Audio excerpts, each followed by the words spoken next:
Viri Galilei,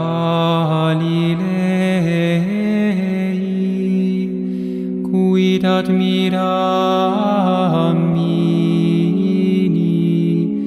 aspicientes in celum. Alleluia.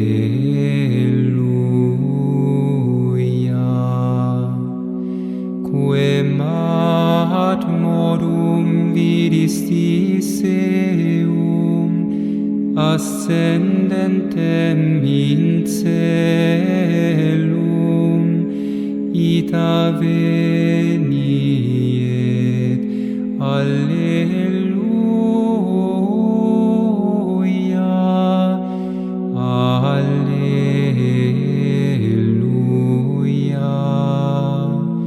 Alleluia.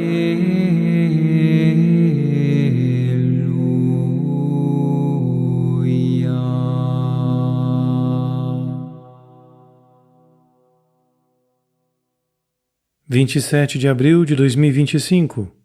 Atos dos Apóstolos. A Ascensão do Senhor.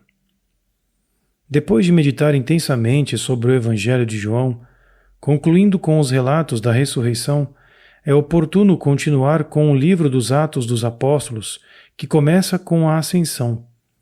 Nessa nova série, ouviremos e internalizaremos como a Igreja primitiva cumpriu sua missão, de modo que nosso zelo em proclamar a mensagem de salvação às pessoas nunca se esmaecerá. Como indiquei no início da série sobre o Evangelho de João, se preferirem ouvir uma meditação sobre a leitura ou o Evangelho do dia, encontrarão o respectivo link no final do texto. O Evangelho de João conclui com as seguintes palavras: há também muitas outras coisas que Jesus fez, e se fossem escritas uma a uma, creio que nem mesmo o mundo poderia conter os livros que teriam de ser escritos.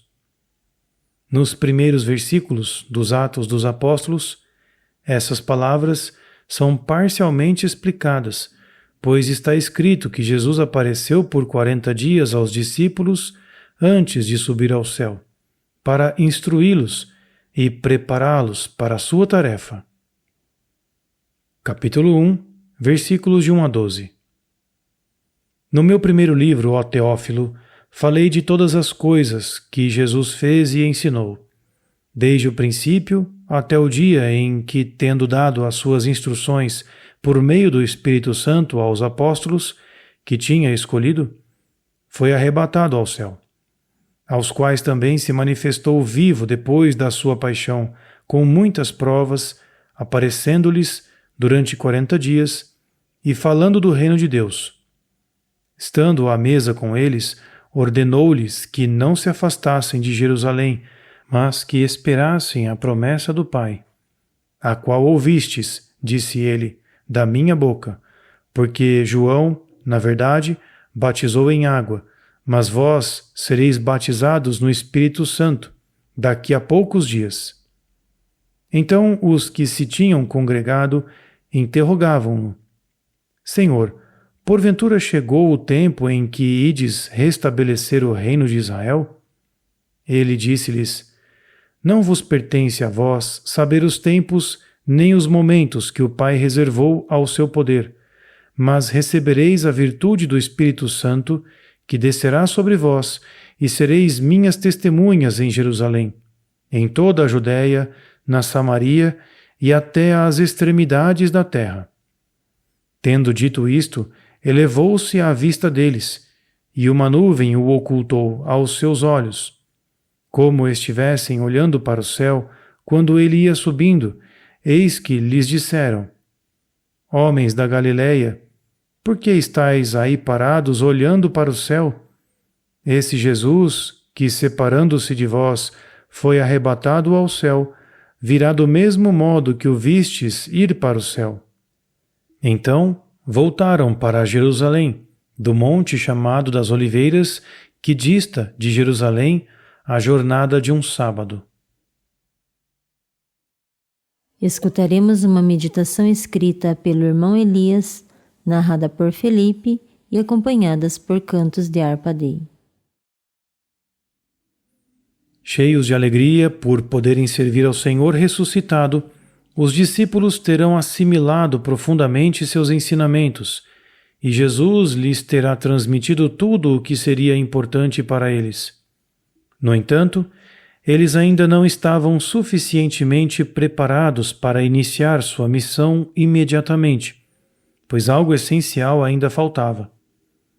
A promessa do Pai ainda precisava ser cumprida, e eles deveriam permanecer em Jerusalém até que isso acontecesse. Ainda precisavam ser batizados com o Espírito Santo, que daria testemunho com poder divino.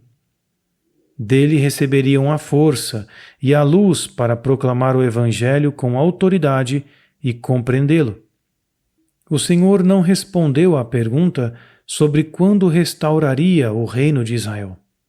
Pelo contrário, ele deixou claro para os discípulos: não vos compete saber os tempos ou os momentos que o Pai fixou por seu poder. Para nós, também hoje, essa é uma indicação importante que deve nos levar a conter nossa curiosidade.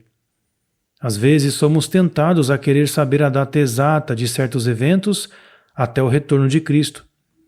É nesse ponto que a resposta de Jesus se torna relevante. O Pai sabe o momento certo, e isso é suficiente. Cabe a nós confiar nele e, sob a luz dele, interpretar os sinais dos tempos. Não devemos ter pretensão de definir um calendário preciso. Os discípulos puderam então testemunhar o retorno de Jesus ao Pai. Por um lado, eles devem ter se sentido tristes por ele estar os deixando. Por outro lado, ele lhes havia dito que prepararia o lugar para eles, e eles sabiam disso. Jesus não os deixaria órfãos. Em breve o Pai e o Filho lhes enviarão o Espírito Santo, que permanecerá com eles para sempre. Ele os lembraria do que o Senhor havia dito e feito, e os capacitaria para o ministério que lhes fora confiado.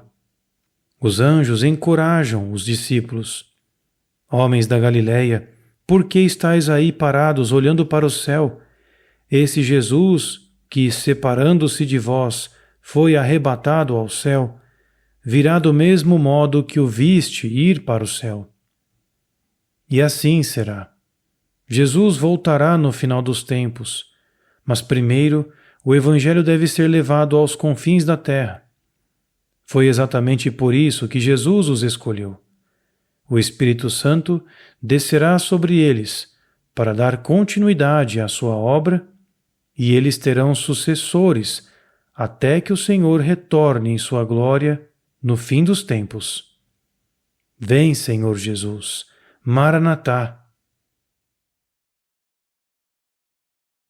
E hoje ouvimos o introito que põe em melodia as palavras dos anjos aos apóstolos.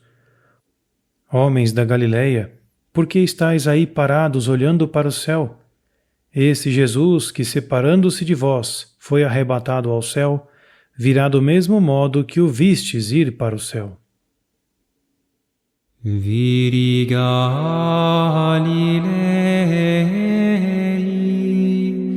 quid admiramini, aspicientes in celum. Alleluia.